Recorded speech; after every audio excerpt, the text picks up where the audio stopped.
You have to practice English tonight. My name is Lomma. I'm a climate and environment coordinator for my municipality. I'm invited Kimberly today to talk about climate issues. So please, welcome. Thank you so much, Per. Thank you all for joining when you could be at the beach on this 30-degree day. I'm very glad that you're here. We did arrange that I would give my talk in English, but I'm fine to speak Swedish and happy to answer questions, so please use language. I'm going to talk today about climate action, and I'll start with a personal connection that I have. So I come from the town of Sonoma in California. It's about an hour north of San Francisco in California's wine country. And in 2017, my parents and then my sister were evacuated by wildfire. Thankfully, they both were safe, they all were safe, and their homes also eventually were safe, but we didn't know that for actually several weeks. And there were over 5,000 people who lost homes in that fire. So we know that the fires in California have gotten twice as frequent, and the high-risk fall fire days have gotten twice as frequent, and fire area in the West is twice as large because of human-caused climate change. So we know that this issue is not just something abstract in the future, it's something that's happening here and now, and you can see in the places that we love, and it affects the people that we love. So I'm going to talk today first about how we are in an era of climate accountability, and take you through what that means. I think many of you are the climate ambassadors of the municipality of Lomma, so you already know quite a lot about climate. If you ever need basically almost a haiku to sum it up, please feel free to use this. This is what the IPCC, the United Nations Climate Panel, says in about 20,000 pages, but it boils down to it's warming, it's us, we are sure, it's bad, we can fix it. And there's really, really strong scientific evidence for this. It's probably the most rigorous scientific process that has ever existed, the IPCC. The summary for policymakers is approved line by line by all of the world's governments and by all the scientists involved. So it's incredibly, incredibly robust. So this is a key takeaway. We are not yet fixing it, though. We know what we can do and what needs to happen, but we are not on track. The latest numbers are that current policies have emissions leveling off or declining slightly, and they need to get all the way down to zero if we're actually going to stop climate change. So we humans have to completely stop emitting carbon pollution and reduce extremely, almost to zero, other forms of greenhouse gases as well. Once we do that, warming will stop. So that's what it will take to stop warming, and warming is the driver of the problems that we have from climate change hurting the people in places that we love. But current policies are not enough to do that. And we're in this really critical era where we still have the opportunity to be on the best path or close to the best path. And that opportunity is slipping away as we don't enact effective climate policies. So this is why Åsa Persson, and who's the head of the Swedish Climate Policy Council, research director at the Stockholm Environment Institute, gave a great talk in May in Norrköping, where she talked about these three eras of climate action, basically. So I think this is a really helpful framing. We used to be sort of pre-Paris Agreement, so pre-2015. The world was in the era of building climate allies, and the point then was to acknowledge climate change is real, something needs to be done. It largely was a feel-good movement, or at least there was a lot of failures and difficulties, but it was about emphasizing positivity and building consensus and getting people together. And the key players there included the United Nations, so this UN Paris process. But on the downside, acknowledging the need to act doesn't do anything to actually stop climate change. For maybe a decade or so after that, we've been in this era of climate ambition, where the goal has been to set targets. And that's primarily countries and companies that are stating what they'll do, cities as well, of course. And here the goal has been to bring actors on board. So, okay, we have the Paris Agreement, which says humans will limit warming. We've agreed through this democratic and scientific process to a temperature target. We know what it takes to get there. How is everyone going to do their fair share, and who will do what? On the good side, the targets are easy to adopt because they don't assign responsibility they don't come with costs, and they don't come with short-term deadlines. Usually we hear about targets in 2045 or 2050. Not many politicians or CEOs are going to be in office when those deadlines come to pass. So it's very easy to push the real action needed down the road. And again, this does nothing to stop emissions. We're now in the era of climate accountability. It's not enough to just have targets that sound good and say that we'll cut emissions by 50 or 70% in certain domains by certain dates. We actually have to implement policies and practices that succeed in resulting in emissions cut and meeting science-based targets. So it's not the case that any old target is good enough. We need to have the right targets, and we need to have accountability for companies, for countries to actually meet those targets. The goal here is actually to avoid catastrophic climate change, because that is what is at stake. Meeting the goals of the Paris Agreement is the difference between a planet that we will recognize and where it's possible for everyone to have a good life on Earth, and one where that is not the case. So this is something we really have to do. But on the good side, policies assign responsibilities, so it says who can do what. And it will actually stop emissions. Effective policies actually reduce and start to slow down, and when they're fully implemented, will actually prevent further climate change. So that's really essential. That's the whole goal. But on the downside, they do allocate then costs and benefits, and that tends to mobilize resistance. So we see sometimes called greenlash, this backlash of actors who are affected by climate policies or poorly designed climate policies that are regressive, that hurt those who are most vulnerable or least able to pay, for example, that are unfair, that don't build political will. So it's tough to do this right, but it's essential. And this is the era that we're actually in now. So it's not just about countries and companies anymore. It's also about what Åsa calls this accountability ecosystem. And that's all of the players who help keep the leaders in charge responsible for actually keeping their promises, who hold up the targets and say, look, you're not on track. How will you really meet this? And that's government agencies, it's parliamentary committees, it's institutions that are performing audits, it's climate councils like the ones you know in Lomma, it's the courts, it's international organizations, it's scientists, the public, media, it's political elections. It's actually a whole system that can work to make this happen, because we need climate accountability. It's not enough to have a goal. And if I sound frustrated, it's because I am.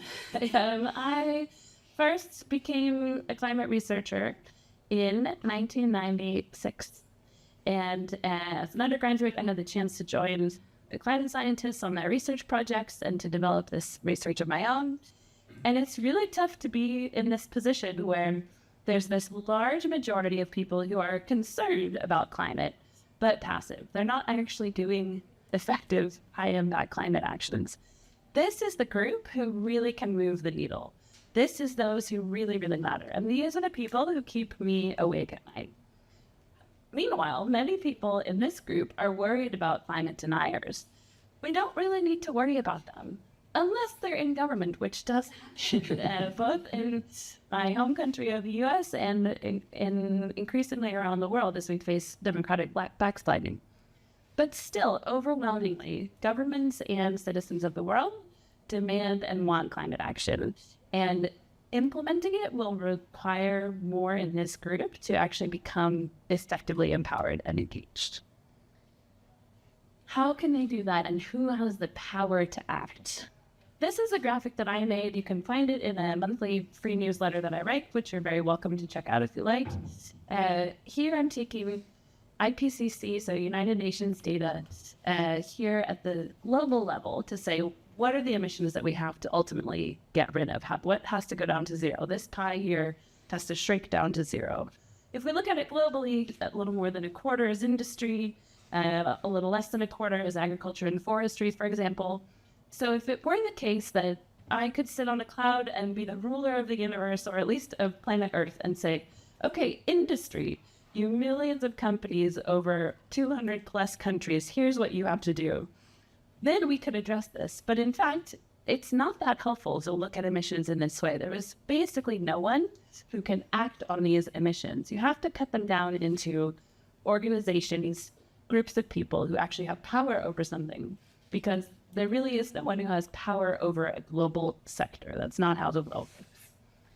At the other extreme end, we can look at individuals. And here's a carbon footprint of household consumption from a high-emitting individual. So this would be someone in the top 1% of Europe. And I saw from Kara's excellent report that I read this morning that Lomma is the third wealthiest kommun in Sweden. So probably some of the residents of Lomma definitely fit in this group. Here we see that while aviation is globally pretty small, it's very large. In fact, it's the dominant source of emissions for wealthy individuals. Car travel, again, while about 14% globally, is the second biggest piece of the puzzle for an individual.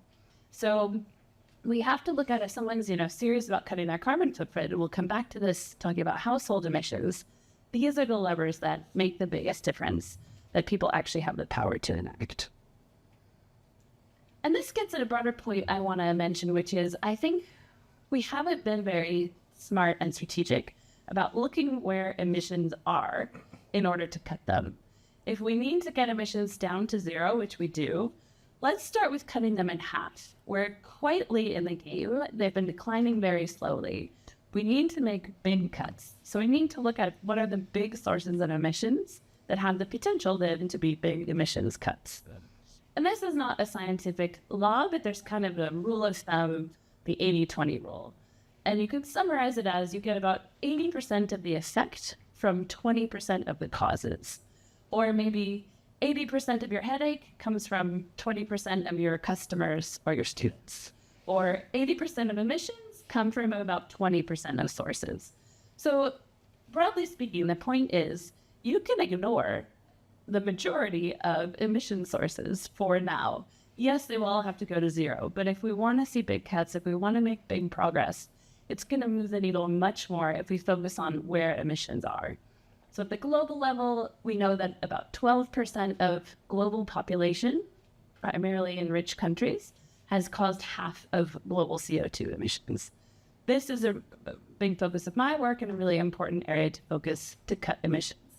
Similarly, at the country level, it's close to 70% of cumulative emissions or current emissions are caused by just 7 countries, including the EU.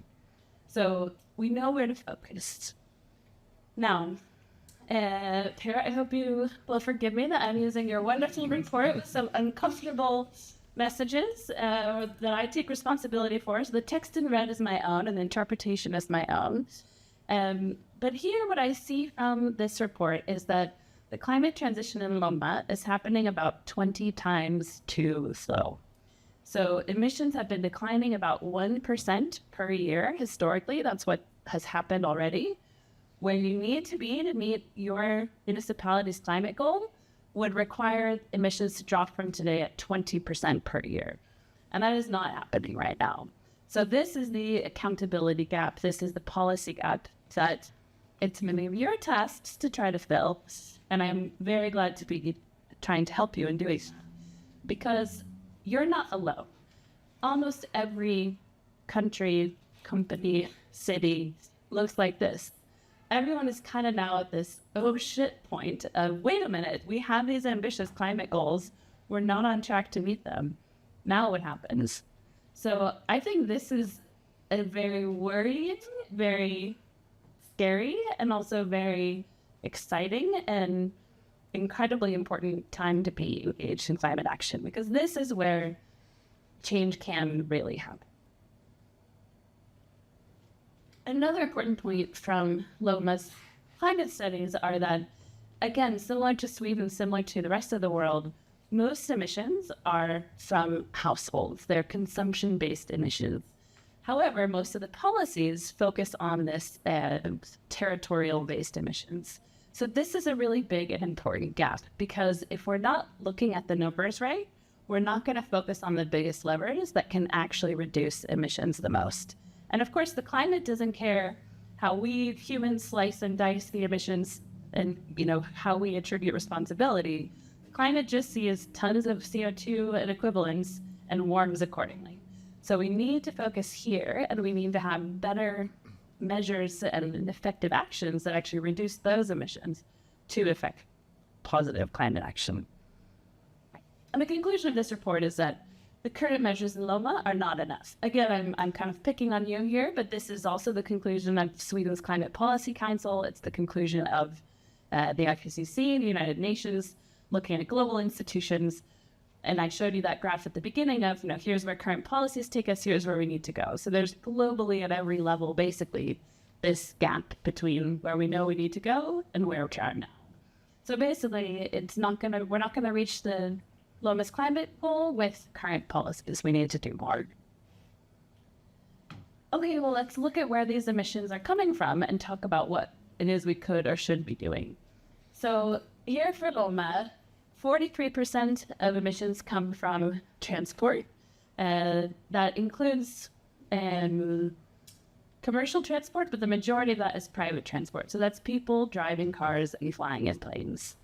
The second biggest source is from food, that's 16%, and 10% is from housing. So here's our 80-20 rule. With just looking at 3 areas, we've got 70% of emissions. And this means we won't solve the climate problem in Lomma, and indeed in Sweden, because this is the same picture, but it's just about in Sweden, without focusing here. And I would say we should focus at least half of our effort on the transport measures, because that's where about half of the emissions are. Again, to put in context, Lomma is not alone. These are European numbers. I showed you these data earlier, the top 1% in Europe as a pie chart.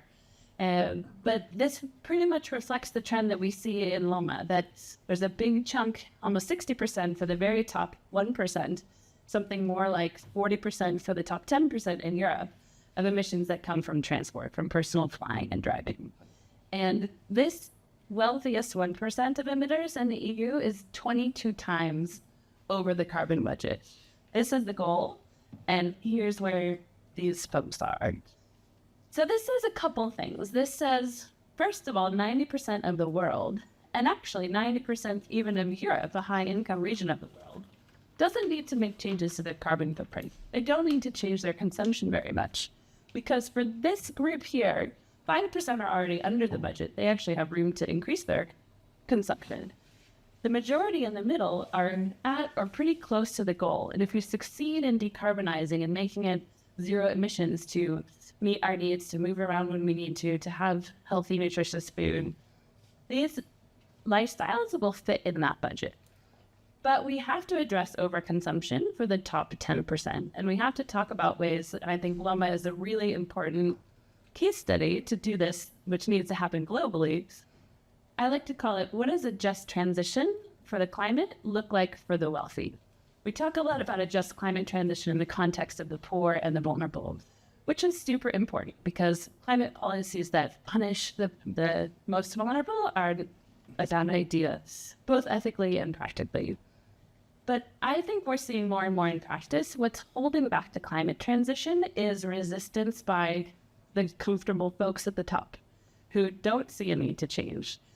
Without them changing, we will not meet our climate goals because there is no technical way to reduce this level of consumption to zero or very low emissions. We have to make demand side reductions among the wealthiest. Okay, how do we do that? How do we fix it? It boils down to be very simple. To stop climate change, humans have to do 2 things. We have to stop burning fossil fuels, and we have to stop destroying nature. If we do these 2 things, we will stop hunting. And we have to do them urgently, like our lives depend on it, because this time is so tight. And I showed you, and I truly believe, our lives really do depend on this. The kind of lives that we enjoy and the kind of lives that are possible for future generations really depend on how successful we are doing this. So how do we do that? We have to get all the way to zero, from almost 50 gigatons of carbon a year down to zero. So we have to turn off the tap. And I think some principles can help us here, like focusing on the source of pollution. So not just trying to clean it up or improve it a little bit. I mean, often an approach now is to look at what is happening today and how can we make it a little bit greener. At this point, it's not going to work like that. We have to look at where are the big sources of pollution and how can we stop them. Then how can we replace them with things that are not polluting and improve what's there? But this is actually kind of the opposite of how most policy works. So the IPCC now, and an increasing amount of research, is focused on this avoid, shift, improve model. And this, I think, is really helpful for getting to the root of the problem. So rather than saying, oh, we want to have greater mobility, let's put lots of, small motorized vehicles in cities. Well, wait a minute. Let's actually try to reduce and avoid the need to travel in the first place. How can we make 15-minute cities, for example? How can we prevent the need for people to drive long distances to meet their needs? So that's starting at a planning and public services level. Then we look at regulation and economic instruments that can shift from inherently inefficient forms of transport, like cars, to inherently more efficient, like public and active transport. And then only at the end do we talk about, okay, for people who have mobility needs that must be met by cars, how do we make those as effective, efficient, as fair as things? So let me look at some case studies of reducing driving and flying, since this is the biggest chunk of Lomma's emissions and really the biggest chunk of most wealthy countries or cities' emissions. I'll draw some examples here from a case study that I've done in collaboration with Lunds kommun. This was a couple of years ago, but Lunds kommun has similar issues and similar challenges in some ways to Lomma. So like most places in Sweden, the majority of their emissions come from transport. Sweden has done a great job of decarbonizing energy and electricity. So there's not much more you see here. Back in the 90s, electricity and heating was a huge piece of emissions. Thanks to Lomma, for example, the district heating and green sources of electricity, that bar has gotten really small. There's a little more work to do there, but the majority of the work has actually already been done. So now we're in phase 2. How can we reduce emissions from transport in there? And here's, this 80-20 rule. So in this project, I focused on transport, which I'll talk about, and agriculture, which wasn't a very big portion of Lomma's emissions, to see what we can do here. So with the help of a wonderful master's student, Paula Kuss, we looked at over 800 reports and case studies that have been published of what has already worked. We don't have to reinvent the wheel. There's actually a lot of success stories out there that we can learn from and make use of.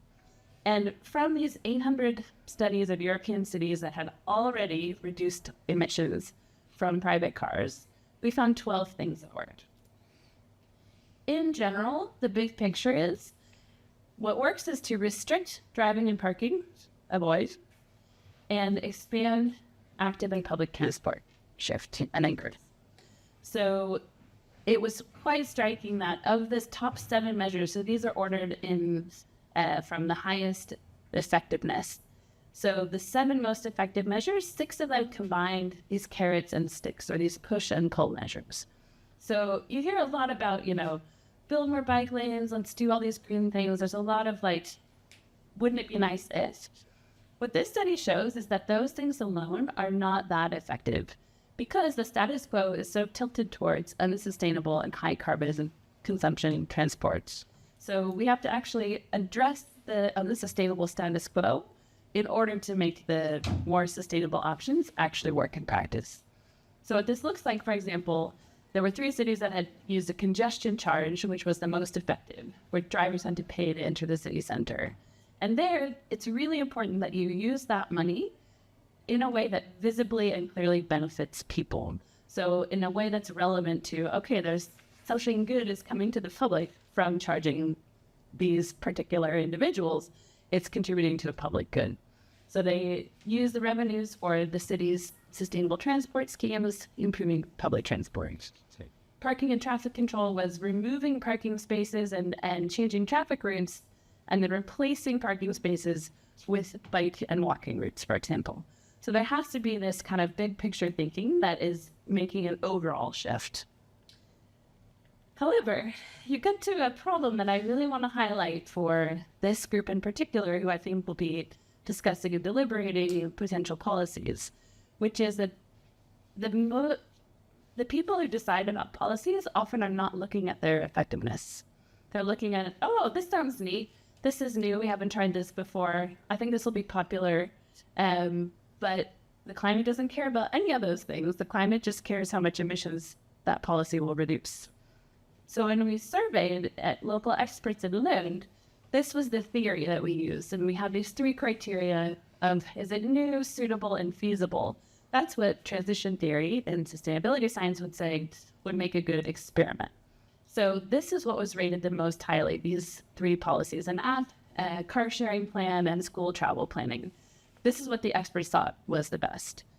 These were some of the least effective policies that we found. They reduced emissions the least.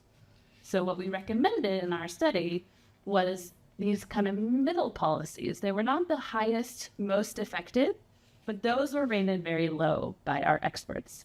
So we tried to find a balance of what is going to be the most effective policy that can get a chance of support, that can actually galvanize people and that will actually go through, because it doesn't do any good to have a congestion charge on paper if you cannot get it implemented. I think we have to be more ambitious about what is possible and how can we actually get ambitious, bold climate policies passed in a way that people will support. But nonetheless, what we recommended here was, okay, these are policies that balance effectiveness and potential for actually being adopted and having a constituency to get that through. Our colleague Emma Johansson made a lovely illustration of what such a city could look like, and it was kind of neat to think about, how would all these measures potentially play together.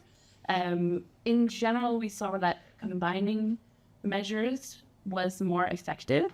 So that's something to think about. And just read a science paper today that was showing that as well on a national level, that having a basket of measures tends to work better in reducing emissions than just one measure. So I think it's really good to think about a suite of effective policies, not just putting all of our eggs in one basket. So to sum up here, what we found was kind of 2 key takeaways. One, effective measures combine carrots and sticks. It's not only about carrots. You need the push and the pull. You need to actively pull or push away from, avoid the unsustainable high carbon solutions and pull towards being more exciting and easier, cheaper, more frequent, more usable, the options that are low carbon. Second, I didn't show you the data for this here, but it is in the paper. We found that 75% of the effective measures out of the 12 that we looked at across 26 cities and cases were led by local government. So local government has a really important role here, as often in collaboration with, for example, universities, transit agencies, but local government, here's something, with who can do what. This is something that local government can and should do in cities. This is something to just kind of get you thinking. I know it's incredibly tiny. Let me just explain the idea behind it, because I hope that you might want to do something like this in a workshop, which is something I had started doing with the men's commune as well. The idea here is, okay, start with the outcomes that you want. What is it that it would take to actually meet your climate goals? So here, for example, Lund has this goal: farms and forests take up and store more carbon than they release. What would it take to do that? And who can do what? At the individual, household level, employees and unions, citizens, civil society, city councils, local governments, all the way up to parliament, the EU, business, media. I think it can be really overwhelming, when you talk about something really big, or no one drives more than 20 kilometers a day. That's actually our budget in Sweden to meet our national climate goal. And we are pretty far from that at the moment. So if we think about, okay, what would it take to actually make this a reality? And who can do what to make that happen? I think this can be an effective way of unlocking climate action. I was at a meeting yesterday in Helsingborg. So Lund, Malmö, and Helsingborg are part of this EU consortium of climate neutral cities, meaning we've promised the EU that we're going to be climate neutral by 2030. None of them are on track, so you're in good company there. But they're thinking about how to get there and what would it take. And this, I thought, was a really interesting piece of work from Helsingborg. So a newspaper headline from 2029 saying now you could register to fly. the carbon budget allows 100 flights per year for the whole city. So how would you allocate them? What kind of system would you have? How would you get this discussion started? And this might sound, I mean, this is only 5 years away. This might sound really far-fetched, but this is the kind of measure that actually would work and might be needed to really reduce emissions on the scale that's necessary. This was a recent paper. I've done some research and we've talked a lot about academic flying because we need to lead better by example within our university community. And what this complicated graphic shows is that a lot of the measures that have been tried are not very effective at actually reducing emissions. To cut academic flying in half, you've got to do something like cut the number of flights in half, cut the distance of flights in half, or have some kind of cap system. For example, okay, here's the median of the whole group or the whole department. Here's how much they fly. No one can fly more than that. Because again, you tend to have this 80-20 system where a few people are dominating the emissions. So you have to figure out how to quickly and fairly reduce emissions. And this is also similar. All right. I'll start to wrap up talking about high impact personal climate actions. So we saw that most of Lomma's emissions come from households. We know that there are a lot of high income households in Lomma. This is an incredibly powerful group because this group has so much power, not only in emissions, not only in their consumption, but through these 5 roles that we identified in the paper in 2021. So here we looked at, okay, people of high socioeconomic status, so well-off people, what gives them that status? We found these drivers, which is not just income and wealth, although that's certainly important, but also education, their occupation, to their profession, and where they live, the quality of their neighborhood, which we're very lucky to have, very lovely here in Lomma. So this gives them both formal and informal social influence and money and capital to direct towards all kinds of things, for better or for worse. So these 5 roles in the middle are what we identified as the roles that people like you and your neighbors here in Lomma have that can potentially be climate superpowers. We've talked a lot today about the consumer role and the household emissions from consumption. When we hear consumption, we often think of, physical things that we buy or wear or use or hold in our hands. But we've seen that the majority of consumption emissions actually come from transport. So that's a really important thing to keep in mind. We don't necessarily think of buying a flight ticket as consumption because nowadays it's all digital, but that is the largest source of consumption-based emissions from the high emitters. So these end up, going through these avenues of influence and leading to emissions. So this is what we can do, not just as consumers. And we did a lot of work in reaching out with this study that was actually picked up by Netflix. This was not long after the movie Don't Look Up came out. I have to confess, I actually still have not seen that movie, but I understand that it's a climate allegory, and an allegory for climate denial and avoidance and not accountability. And I think they actually did quite a good job of involving scientists in their recommended actions on their website. So instead of, the common approach of having a lot of rather low impact actions, they actually recommended quite high impact actions influenced by this way of organizing influence, basically. And we also had this study picked up by the IPCC. So in their demand side solutions chapter, the UN climate panel used these 5 roles as a way to talk about levers for demand side solutions. And this was one of the first times to quantify how effective demand side, so reducing, avoiding, can be. And the conclusion there was they can deliver 40 to 70% of the emissions reductions that are needed. So these kind of household and consumption-based solutions are really, really effective. I'll give you some hints about what they are. So this is my 1-slide summary of something, we could talk about for hours, and I'm happy to talk about more in discussion. But to give you just a, take a picture and implement, this is what we're trying to do. This is what we have evidence for as being the highest impact in each of these roles. So I would say probably our most important climate role for those of us lucky enough to live in a democracy is as citizens. That's where we can directly influence and elect politicians who are the ones who enact, hopefully, these bold climate policies that we hold them accountable for. Or maybe we run for office ourselves. And we can be effective by voting for politicians with good climate scores, so rated by climate organizations. And for women, we actually have a study showing that voting for women directly reduced emissions. So that is, if you don't know who to vote for, that could be a good tip. Joining and supporting political parties or climate organizations, so collectively working for better climate policies, is really effective. Creating media attention, especially local media. I think this is a really important way of getting your voice out there, writing a debattartikel, being in touch with local reporters to get attention to stories that need to be told is really effective. A really underused strategy is to directly communicate with your representatives.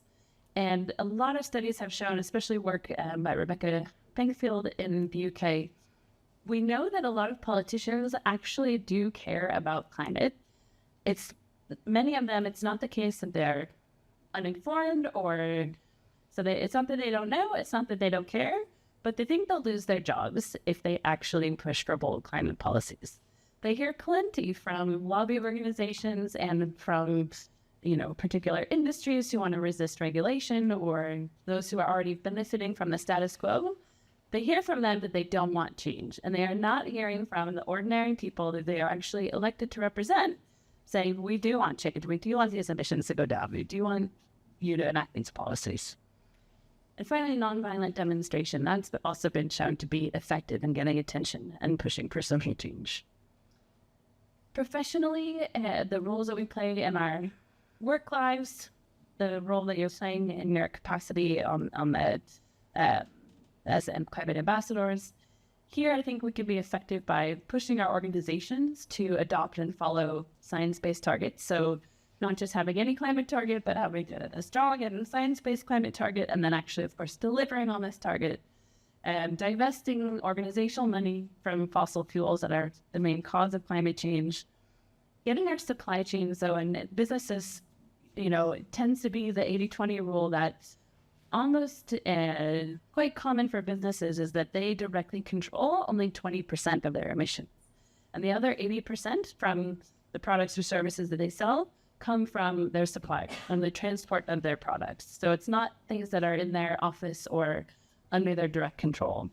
So we have to work better and smarter to actually address these big pictures. And this can be a little intimidating, but I really like what a friend in the California wine industry said, which is, your scope one your scope one emissions, so the things you can directly control, are somebody else's scope 3. So all of us in these different organizations have power to enact, and through collaboration can also unlock much bigger emissions reductions. And here, having strong standards in the industry and working for a climate within your job. If you're called to quit your job and directly get a climate job, I want to support you in that.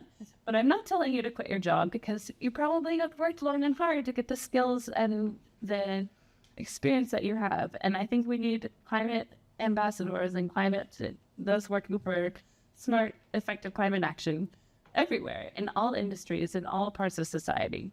So this can be, kind of shifting 10% of your job to be climate oriented. We've talked a lot about what we can do as consumers, and for most of us, for those of us who need to reduce, the most effective thing we can do is to reduce our flying. And that's something I've done. I haven't quit flying, but I've reduced more than 90%. My husband and I bought a sailboat last summer, which we've sailed to Lomma and almost crashed into your lovely harbor. We're not that good of sailors yet, but we hope to sail across the Atlantic someday, and that would help us eliminate the last flight that we haven't given up yet, which is back to North America to see our families. This is a long-term goal. But meanwhile, we have a lot of fun in the auto suit. So reducing flights is the biggest thing you can do if you fly. If you drive, reducing driving is the next biggest. And reducing meat consumption, those are the 3 biggest areas to focus on for effective consumption-based emissions. As an investor, banking with a bank that isn't using your money to invest in climate pollution is a really important one. Divesting, you can have investments like in an ISK, some kind of funds or a pension, divesting what you can to not be supporting companies that are part of climate destruction, and supporting that at an organizational level, and then donating to climate organizations and using your money or volunteering your time, as you are doing here for Lomma, to make a difference. And then finally, a role model. I think we have a lot of evidence that people are strongly influenced by what those around them do. And these kind of cultural change and setting norms plays a really big role in what is actually possible. And at the scale of a city like Lomma, I think you could have a really powerful influence on your friends, families, neighbors, those around you. We know, for example, that solar panels are contagious. If your neighbor gets a solar panel, you're much more likely to get one yourself. And these kind of cultural changes in behaviors and sort of what's expected or seen as worthwhile or good really can go quite a long way. A big part there is to start climate conversations and actually listen, to not be lecturing like I've been lecturing to you here. That was my task, and we'll now have a discussion in a minute. But to ask questions, to approach people with curiosity, to try to understand where they're coming from, because I really believe those kind of one-on-one, respectful conversations are what really change hearts and minds and make a big difference. And this is just a very brief overview. I do have a lot of guidance, instruction, links, how-tos to actually implement these things, both on the We Can Fix It newsletter website, the archives, and which you're welcome to look at. And I also have another tool I would love for you to use if you're interested to share and give feedback on. It's a personalized climate action guide. So it basically takes you through a series of a few questions and then guides you through to this is your highest impact climate action. Here's how you can take it. We launched the first version now in June. It doesn't look quite this pretty yet, but we're getting there, and we would love your feedback on it. So you can find this at the We Can Fix It website. I think it's pinned at the top. So it's called Choose Your Own Adventure Climate Action. So just to wrap up, I encourage you in pushing for climate accountability to ask yourself, who can do what? Who has the power to make a change here? And what are the changes that are needed? Focus on the 80%, focus on the main sources of emissions, focus on the biggest emitters and those who most need to change. It will be really impactful to get those to move first. And think of it this way, if you make a small change in a big source of emissions, you've probably done more than a big change in a small source. So target your time effectively. Keep in mind, avoid shift and improve. So don't just look at the world or the problems that we have today and think, how could we make this incrementally better? But think about what would unlock really making this actually work for everyone from the beginning. When you're thinking about and reading and discussing policies, remember to combine carrots and sticks. So both push and pull measures. So pushing away from the things you want to avoid, pulling towards and making more attractive, cheaper, more available, the things you want to encourage. I want to explicitly say, avoid low-impact, feel-good measures. Don't make an app. Don't do the things that, I showed you the experts in rated highly because they thought they were interesting or fun, but weren't effective at reducing emissions. So please, when you're talking about what to do, filter everything through the lens of what will be effective, what will actually reduce emissions, and ask yourself, does this have the potential to cut emissions in half? Are we looking in the right place? Are we doing the right things? Because it's really easy to have this long bucket list of measures that actually aren't focused on the biggest sources. For example, if you remember in the pie chart of Lomma emissions, waste was a very, very small source of emissions. And from some preliminary analysis I did from looking at citizens' climate councils in Europe, there were a lot of measures focused on reducing waste. I'm very much in favor of reducing waste. I do not like waste. I'm not here to promote waste, but doing that is not going to save a lot of emissions. You have to stop burning fossil fuels to save a lot of emissions. So you've got to figure out, where are we burning fossil fuels in Lomma and how can we stop doing that? And please focus your valuable time, energy, attention on actually doing that. with that, I want to say thank you so much for being here on this very warm evening, and I really appreciate it. And I look forward now to questions in the conversation. Thank you for having me.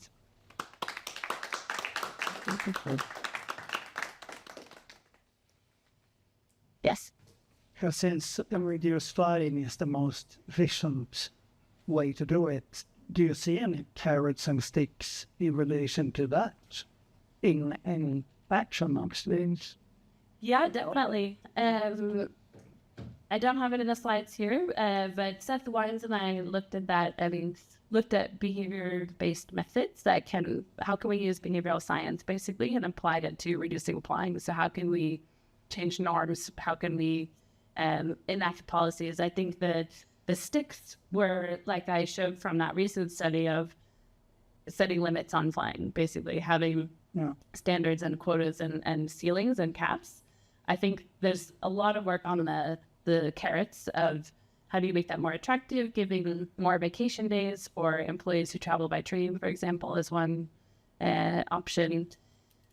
Making sure that there's leadership from the top, that there's good technical support and infrastructure for the replacement. So, But it's not really happening somewhere. Any of these, I realize the alternatives are there, but are they inefficient use anyway? yes, Sweden is actually a good example. So one of our recent projects is called the Takeoff of Staying on the Ground, and that focus on the movement to reduce flying in Sweden, because it's been actually world leading. So we do have good examples. Telia is one in Sweden of companies that have reduced their flying.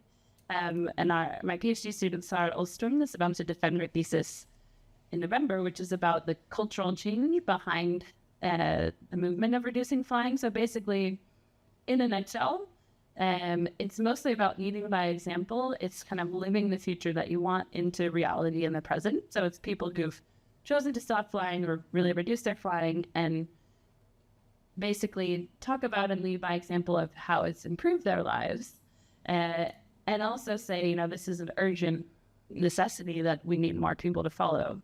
So they're helping to lead a cultural change where we have the data showing that while most of the world or globally flights have returned to the same level. So obviously flying was going like this, the pandemic happened, it went down severely. Then there's been a recovery. And globally, it was a few months ago, so it was February 2024, that global flights met their pre-pandemic level and now have continued to climb. But in Sweden, actually, flights are still down 20% compared to 2019. So pre-pandemic, they've actually been declining. So I think there are, we can't say definitively that that's because of this social movement, but the fact that there's been media discussion and debate, there's much more awareness about the climate impact of flying in Sweden, and there is more support for these alternatives, we actually see that it can work.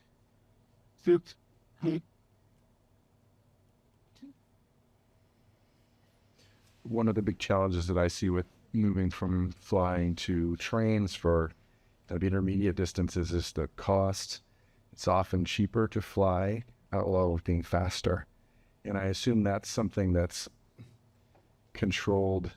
It's very difficult to control at obviously it's not controlled at a local level, but where would you suggest, I'm not even clear, it's not even clear to me exactly why that is. I assume there should be higher carbon tax or something like that that would basically account for that cost of the carbon emissions.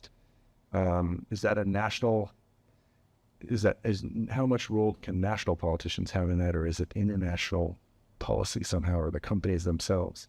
Yeah, great question, because price is really important, and you're right that it is often nowadays cheaper to fly than to take the train.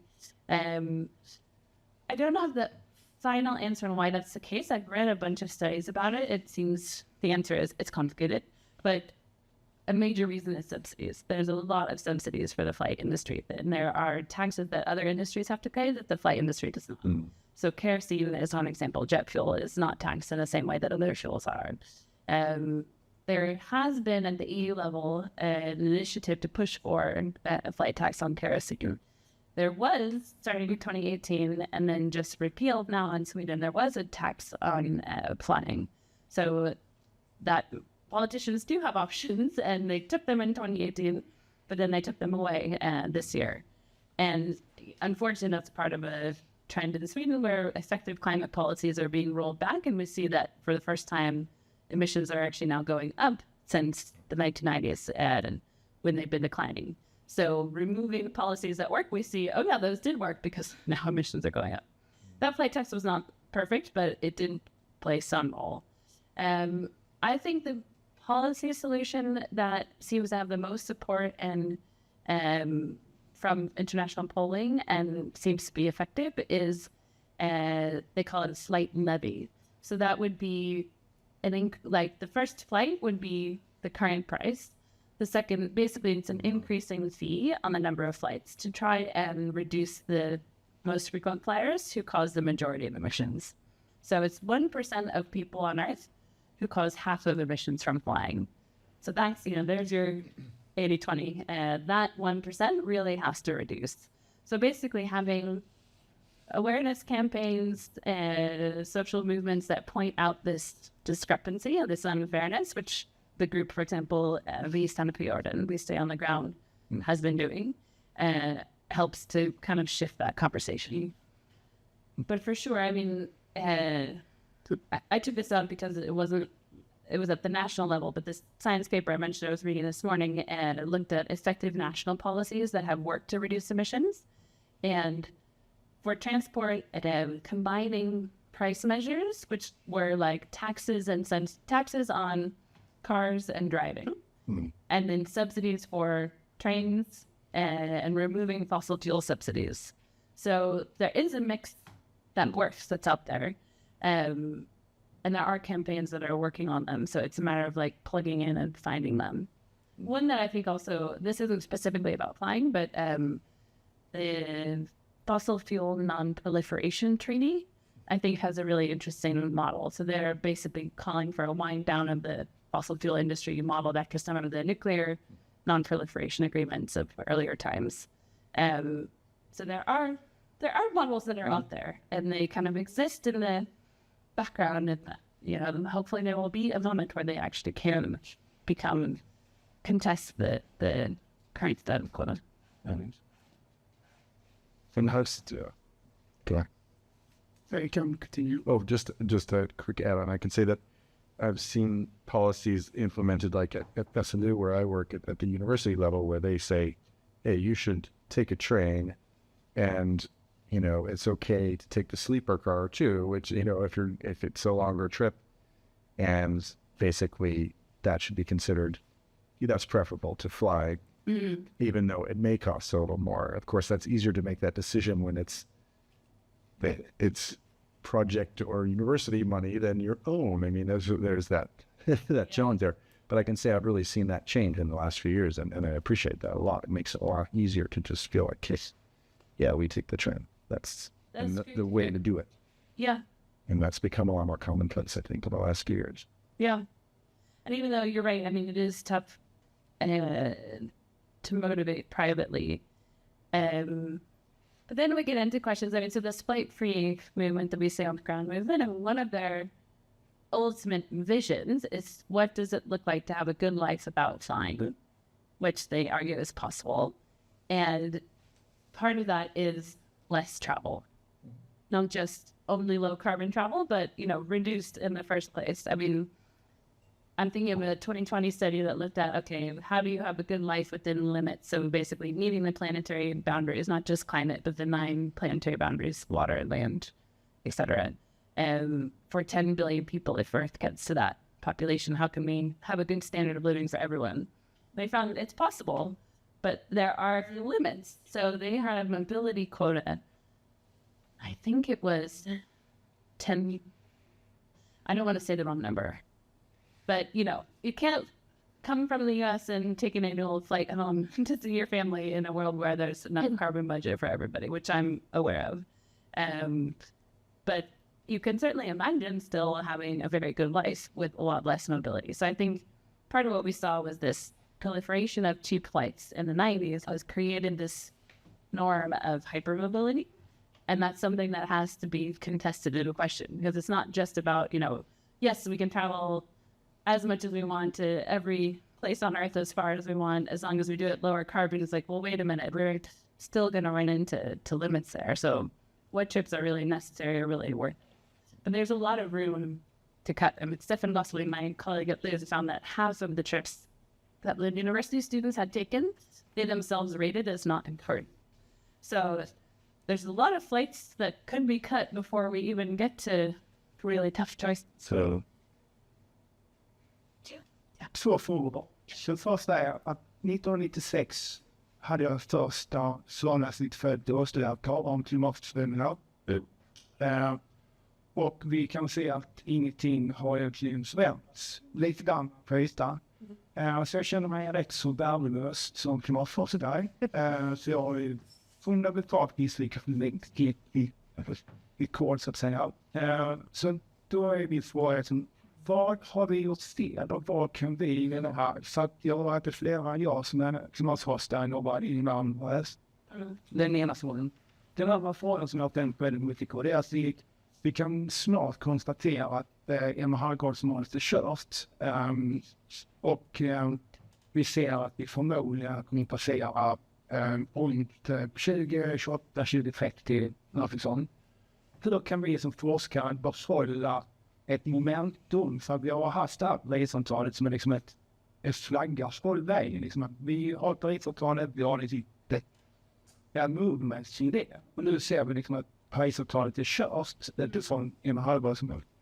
Och menar jag, vad ska vi ta istället? Vad är liksom vår stick för att vår livboj så att säga? Det tror jag är viktigt att ha någon livboj fullständigt. Själv så mäter jag då att det är bäst att det blir 2,26 grader istället för 2,36. Så jag ser det så istället att allting vi gör blir lite bättre än minst dåligt. Men du som också jobbar med de här frågorna, tänker du att finna styrka, att jobba vidare? Vilken bra och slående fråga. I have the English chip in my brain. Yes, I continue. Yeah. I really hear you on both those questions, and I wrestle with them a lot. I think the first question, how can we as researchers and teachers, avoid a sense of failure? I think it's collective, it's widely shared. I think it's helpful to talk about it. I really like Rob Jackson, who's the head of the Global Carbon Project, just wrote a book on climate repair. So his vision is not just stabilizing the climate, like stopping warming well below 2 degrees at least, and maybe better, but actually getting back to the pre-industrial climate as the right goal. And I really liked hearing him talk about it because he showed this graph of emissions, which, has just been going up a bit. He was like, this is a graph of my personal failings. Like, here's when I started on the Global Carbon Project. Here's when this happened. Here's when, we published this report. And it's just emissions are going up. So I think we all feel like that. And it's tough to keep going when that is the case. I think certainly climate scientists could be better at communicating, could be that, there's room for improvement. But it's not a lack of climate science or climate scientists that is causing a lack of emissions going down. I'm thinking of this paper called Why Haven't We Bent the Curve? And they came up with 9 reasons.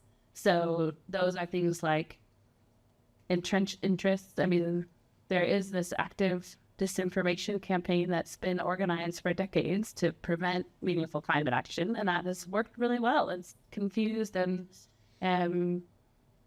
made the public unsure, especially in the US, but in other countries as well, about, what's real and what really needs to be done. So that has helped entrench existing interests. There's the idea of carbon lock-in, that we get sort of stuck when we have, policies, infrastructure, and culture that kind of reinforces this high carbon situation. That gives me a little bit of hope because that kind of shows the mechanism by which we can start to undo that, where we could, that I mentioned this example of cultural change in Sweden, and others have experienced it to some extent around flying less. And that can be in tandem with from policies. That can be before or after policies and help support and show that the ground is ready for policies that are needed. That then helps create the infrastructure that supports it becoming a wider trend. So I guess I would say it's tough to feel like we have, as climate scientists, so much responsibility. I think it's, I don't have a solution for avoiding it, but I think it's good to share it. And people really, I think the most kind of response I've gotten for something I've written was writing about climate grief in The Guardian. And people really resonated with that. And it's getting more and more acceptable and comment about it. So I think that is good. Thank you. I was on the second question.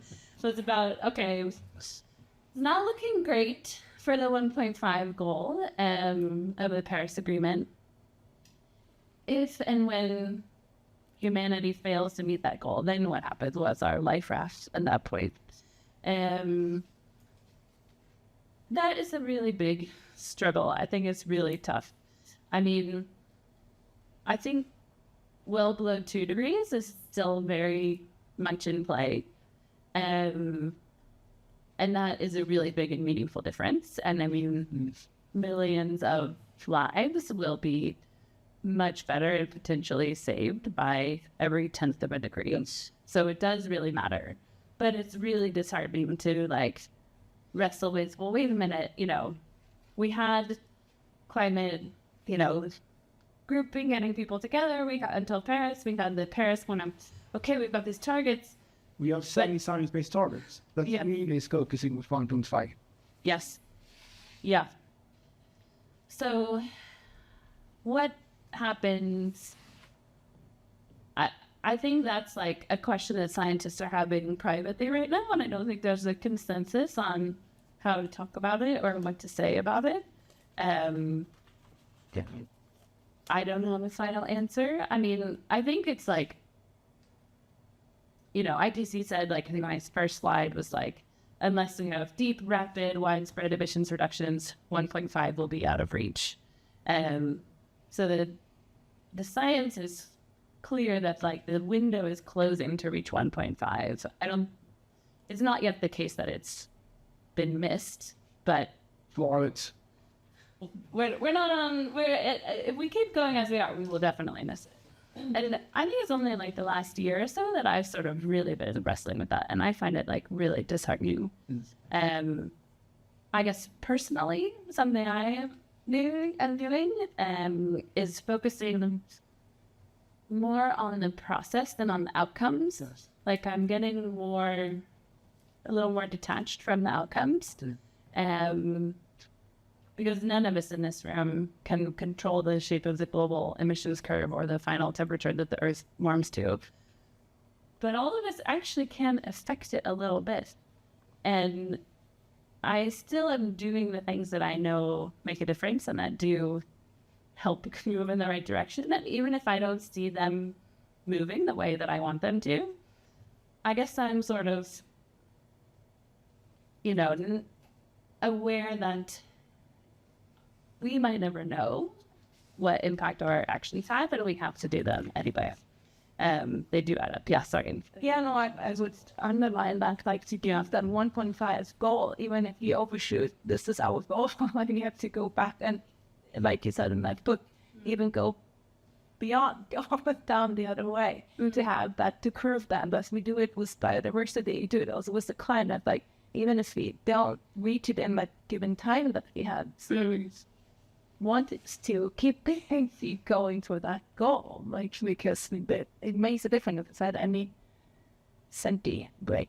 Yeah, that is true. I mean, the goal is it's not that the goal is the wrong one, you know, it's that the actions have been the wrong one, but the goal is not less valid or valuable if we miss it.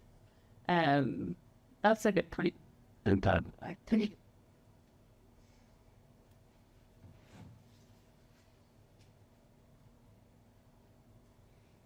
Yeah.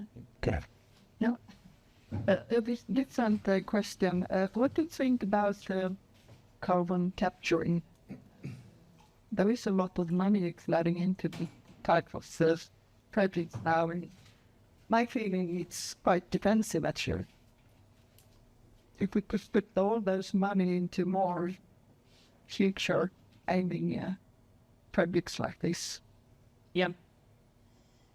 I agree with you. And we have some evidence from some colleagues that looked at this that have shown that carbon capture is being used as what's called a mitigation deterrence. So it can and is delaying real reductions. There are ways to get around that. I would say in brief, we should be putting at least 90% of our effort and money into reducing emissions, preventing emissions in the first place. I would love to put even more than that. I don't think it's unreasonable to spend maybe 5 or 10% of our money and effort and resources on the carbon capture piece. IPCC has said they expect it will be necessary. They also said they expect it won't work for the century or more on a meaningful scale. So, I mean, you see, as you say, a lot of commercial interest in it. I think it's worth, knowing what has real potential, but I really worry about it being used as delay. I sit on the scientific council for an energy company that does have what I think is a realistic and credible plan to defossilize and reduce its emissions 90%.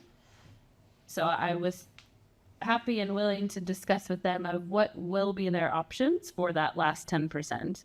So, I mean, I think there can be a valid discussion around carbon removal, but the way that it's being discussed and decided now, I think is really out of proportion with the potential. And I mean, Glenn Peters from Oslo says it very well, that basically if we don't reduce 90% of emissions, carbon capture is going to be pretty worthless anyway.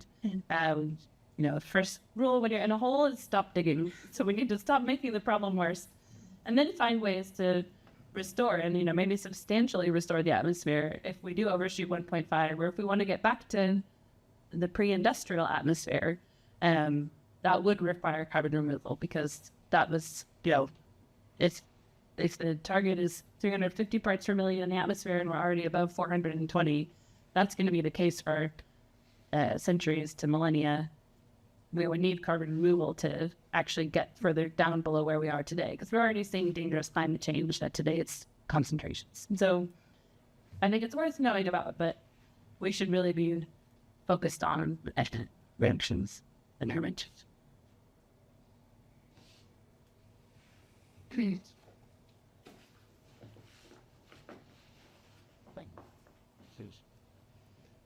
I'll distill the empty air then with a follow-up on my statement about planes and trains earlier, and that is to say that riding the train is so much more enjoyable than flying. And I'm definitely very happy that I have that, not just that option, but that incentive at work. For instance, if I'm traveling within Sweden, no matter where I'm going, I don't fly. I would take the train up to Ingen, wherever.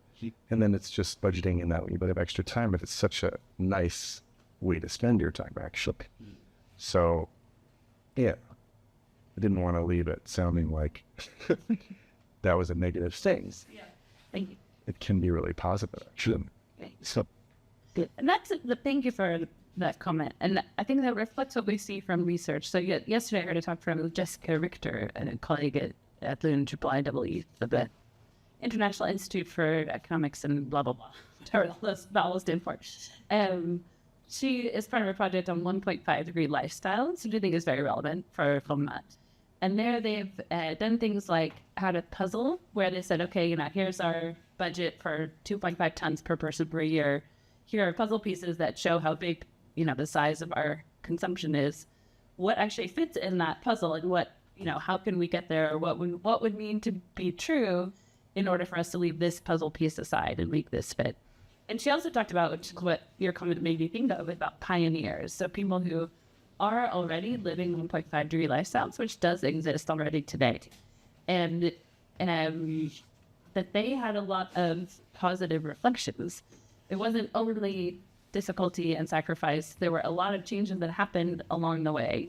And when you survey people, you tend to have a snapshot of a point in time where people might say, I'd be willing to do this or not, or I think this or that, but it's hard to capture unless you have a long-term project like they do to see that change actually happen in practice. And what seems to be pretty consistent is people don't like the idea of change. And after change has happened, it is less disruptive than they thought. They find ways to adapt to it. They find ways to incorporate it. They find benefits that they didn't expect when they were only imagining the losses. We have a lot of loss aversion. So if we say, I like how things are now, this is different, I'll lose this and that. But we're really not very good at thinking about what would I gain? Oh, I'd gain some more comfortable time where I might be able to work or read a novel or look at the landscape, or, I would gain these other benefits that I'm not thinking about. If I'm just thinking, I have to get there as fast as possible, I'm going to lose an hour of time in this transport mode. So it's nice to hear that reception. Thanks. Yes, the next Wednesday we will do the puzzle here. Great. Yeah, so we tried it today together with them, with my colleagues. Oh, nice. Yeah. Okay. So next time you're welcome to try the puzzle. The climate puzzle. Yeah. And take. More questions? Thoughts? What's your recommendation to Pat? Well, Per, you're the one, do I have it right? You're the one who's assembling the data and you present it to the politicians. Yes. Get new politicians. Okay. But I guess I have a lot of sympathy for you because I think it's quite difficult to push from the inside. Then again, when I was working at Lens Kommun or collaborating with them on this project, I kind of had the feeling of sitting in a circle where everyone's pointing at the next person. Well, I can't do this because it's got to be their job, or, I'm just preparing the data. It's the politicians who have to decide. And the politicians would frequently say, but, the public doesn't want to be pushed or led or forced, or, we can just offer information. We can invite them to the smorgasbord. So, and the public, many of them are thinking, we want bolder politicians. We want effective climate policies that actually work.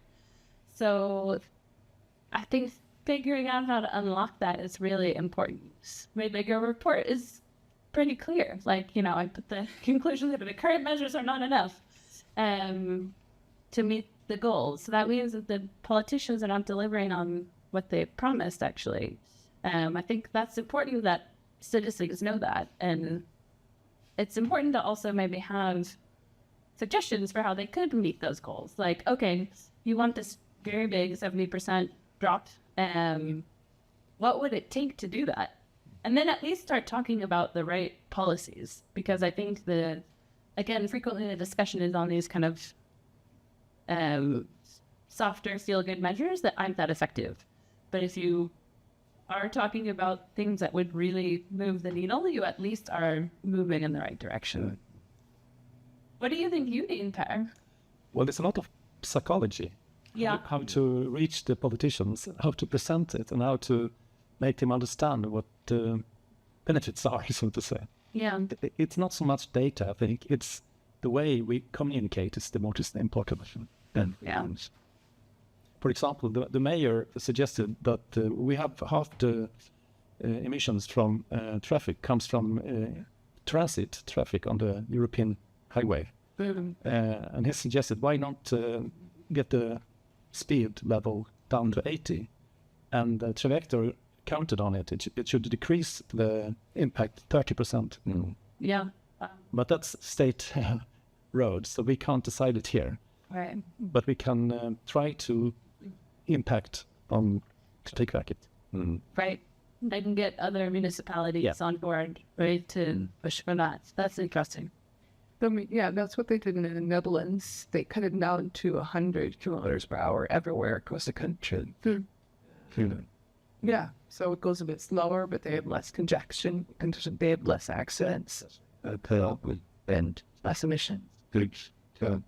Now that I've criticized you, I should give you the word for a minute. What do you think you need as a politician? No, I'm not a politician. Oh, I thought you said you were. No. I said, okay. Let's, vote differently. Okay.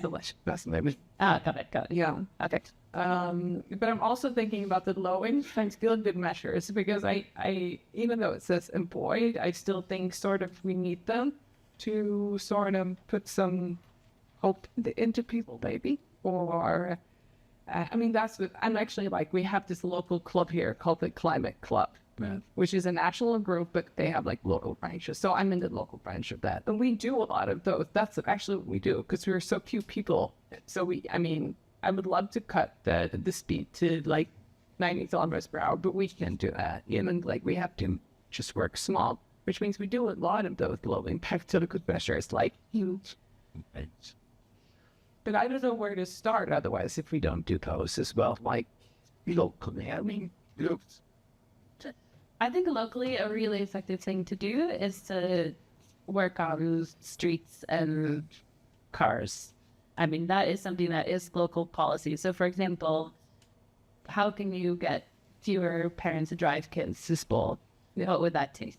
How can you organize kids' sports so that they don't require so much driving? That's something I hear a lot about. From a previous study, a 2018 study, we saw that a lot of emissions from Swedish driving came from leisure activities. So what are the leisure activities of people of Lomma, your neighbors, and how can they be organized differently to require less driving? That's something that would save a lot of emissions and has the potential for you to impact directly. We have talked about that as well. And we have the big problem is that we have 2 villages here and people drive in between constantly. So why don't we have a shuttle to take our kids? That would solve a lot of, Sounds like a very good idea. Well, we did talk to Pal about it. Yeah. I mean, if you need to finance that shovel. Not kids with the shovel. No, sorry. The shuttle. And you saw some ways to do that raise money by, for example, workplace parking charges or congestion charges or making drivers pay their fair share. A study in Berlin, for example, found that drivers use 3.5 times more public space than non-drivers. So about half of Swedes on average are not drivers or not frequent drivers. So there's this kind of inherent discrepancy where everybody is kind of subsidizing the private use of public space. So you can think about arguments and ways of motivating, basically making drivers pay their fair share in order to raise money to have a service like that.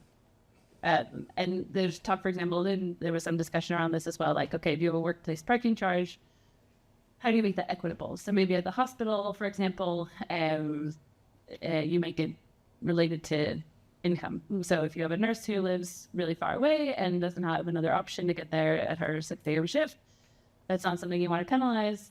But a doctor who makes 5 times her salary and lives much further away, that's fair enough to charge more for. So basically, you can adapt the instruments to be fair. And I think you have to make these arguments explicit of why do we need this? What is a, fair way of approaching this? Så. Jag är politiker. Okay. Och jag måste säga att jag tycker att det är alltid, även för oss politiker, så är det ju så att men besluten tas något annat, underlagen tas någon annanstans. Så man har det förhållandet finns överallt. Jag menar, Per, du tycker att det är någon annan som bestämmer. Så. Och jag tror att det enda som hjälper för att komma framåt i den här frågan, det är de här one-to-one talk. Att man faktiskt talar om att jag slutar flyga. Jag tar tåget till Malmö. Alltså visar på hur man gör som inte bil. För då kommer det finnas då visar man liksom på att det går faktiskt. Och så måste man fortsätta jobba. Ja, med de här frågorna. Bil och maskin kan göra mycket rätt. Development. I think it's really important to have examples that have already worked. That was why we chose that car study of, well, what cities have done it already? Because it is possible. So, I mean, looking for the bright spots, looking for the good examples of people who are choosing to drive and traveling by train, for example, and also have bigger policies at the city level or that you can help affect at the Swedish level, for example. Knowing what has worked elsewhere is really powerful because then you get around a lot of arguments about, oh, it's not going to work. We don't know people. And like, it's like, they've done it here. Like you saying, okay, the Netherlands did it. You know, they have a speed limit on their highway. Like, this exists. It's not just hypothetical. It's very helpful to know the success cases. Om jag bara får fortsätta, speciellt med tanke på att vi har så hög andel konsumtionsbaserade utsläpp. Och då är det ju liksom personliga med när flög du senast eller när käkade du köpt senast. Alltså då är det individen som måste ändra sig. Yeah, I agree with that. And I think part of that is this cultural shift of like, what are we aspiring towards? What is seen as high status? Like, if it's high status to have a house in Spain that you fly to for your vacation or to fly for a winter holiday, and people just talk about that without reflecting or, you know, that's the expectation, it really does make a difference. So, I mean, something politicians can do is, for example, ban advertising from flight companies in bus stations, which I see all the time and really annoys me because I'm choosing to travel sustainably. And here's this ad. In particular, in Sarah's thesis, Sarah Ostrom, there's a photo that I took at a really cold and rainy November bus station in Sweden. That was this like TUI ad of a tropical beach. And, you know, I was like, yeah, I bet people are buying flight tickets standing in this miserable bus station. It's very smart, but, you know, we shouldn't be like using this public space to push this unsustainable norm. So there's something. One of the things that I really appreciate about Lomma and what the kommun has done in the past is actually the protection of green spaces, nature reserves, and so on within the area. That was very forward thinking, I think, and it makes it an extremely attractive place to be. And there's surrounding that you can do a lot actually within an easy walk or bike here. And so I think we have that sort of history that I really appreciate, and I think is of some good strength. Also, the kommun is known as one of the most proactive in all of Sweden in terms of climate adaptation. And obviously we're vulnerable here because of being on the coast and having that. But I think there's something to that where that's a way that Lomma is seen positively from outside too as a leader. And I think that makes us well positioned to also sort of enact policies to be a climate mitigation leader too, and kind of really be known in that way. And we do have, I mean, obviously there's always a budget to fulfill, but we have resources compared to some of the other municipalities, especially in the far north. So I feel like we're well positioned both as individuals within the municipality, but also policy-wise at the municipal level. I think that argument can be made that there is this psychological aspect, but there's a lot of benefit to be gained from being seen as a leader. Yes. In things like this. Yeah, that's true. Like cities will do that just because, even if they're not bound by policy, but this is how we're gonna be known. Yeah. So I hope that happens. Last time I met the politicians, they asked me, are we forced to lower the climate from the state? Do we have any demand from law or something? But like I said, it's a political issue. It's no demands from, you can say indirectly from EU, Fit for 55 and so on. But we're not forced by the government to do anything, really. But that's about the mindset. I mean, that is completely wrong. I mean, this other politically like that or One lady. That's enough. That's interesting. I mean, so Sweden does have, think about Sweden knows how to sign a law, right? And it is a law. I mean, I don't entirely know what happens if it is broken. But the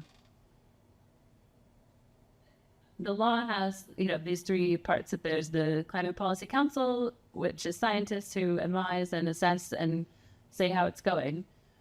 I think they're quite frustrated because it's not on track, right? And it's not clear what the enforcement mechanisms are. So to me, this is part of this difficult to navigate unknown territory of climate accountability that we find ourselves in of, okay, we might have targets. Are they the right ones or not? Maybe not always, but if we're not meeting them, then what happens? And this is the point we're in. So, I mean, I think that's a worthy discussion topic in and of itself of how do we hold politicians accountable, or what would make Lomma politicians in particular feel, oh, we are accountable. I mean, would it be news stories? Would it be a school kids campaign? Would it be letters? Would it be making it more visible, like an art installation to make, I don't know, but I mean, it has to be higher on the agenda. So, I mean, politicians do have to feel, I think, both that their constituents want and demand something, and there are consequences for them not doing it to act.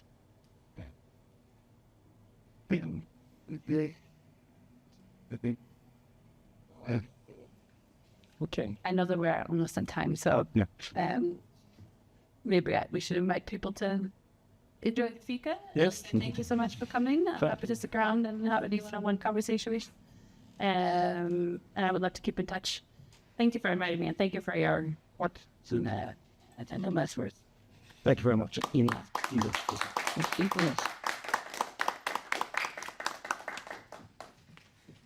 Shit.